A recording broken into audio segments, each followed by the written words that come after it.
భక్తులు ఫుల్, ఆదాయం డౌన్, నిల్ అంటలేదు నేను ఇక్కడ. సాక్షి రాసుకొచ్చిన ఒక మంచి కథనమే. విజయవాడ దుర్గగుడి ఆదాయం 2023-24లో 93 లక్షల మంది భక్తులు వస్తే 156 కోట్ల ఆదాయం వచ్చింది.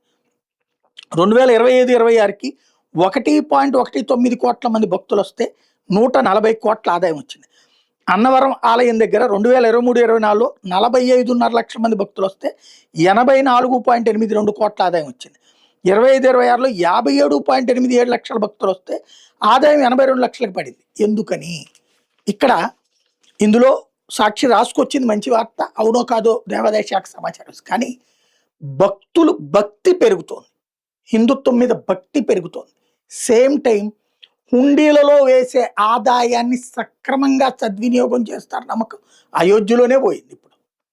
కానీ అక్కడ భక్తులు నమ్మకం పెరిగింది, అక్కడ డబ్బులు పెరిగినాయి ఇన్సిడెంట్ జరిగిన తర్వాత కూడా.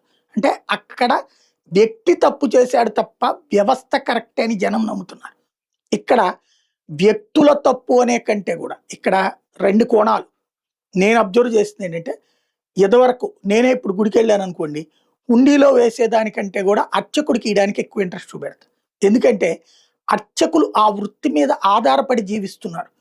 మనమైతే ఆ వృత్తి చేయలేం, అంత నిష్టతో పని చేయలేం.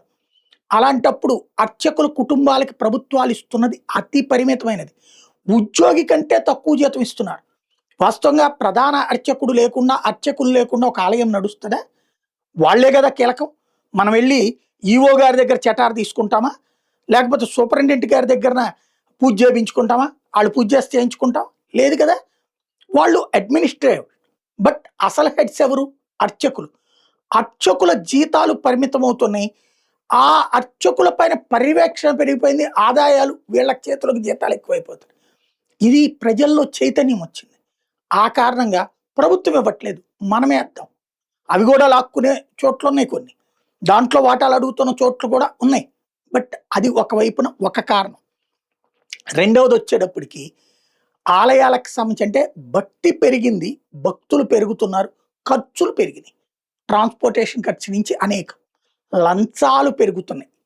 ఏదైతే తప్పులుగా అంటే మనం ఒక చోటకు వెళ్ళినప్పుడు అక్కడ ఉద్యోగుల లంచాలు ఎక్కువైపోతున్నాయి, అసలు కంటే కూడా లంచాల మేళం ఎక్కువైపోయింది. ఇక వీళ్ళకిచ్చి మళ్ళీ అక్కడ హుండీలో ఎంత వేయగలుగుతారు? అది కూడా తేడా ఉంది.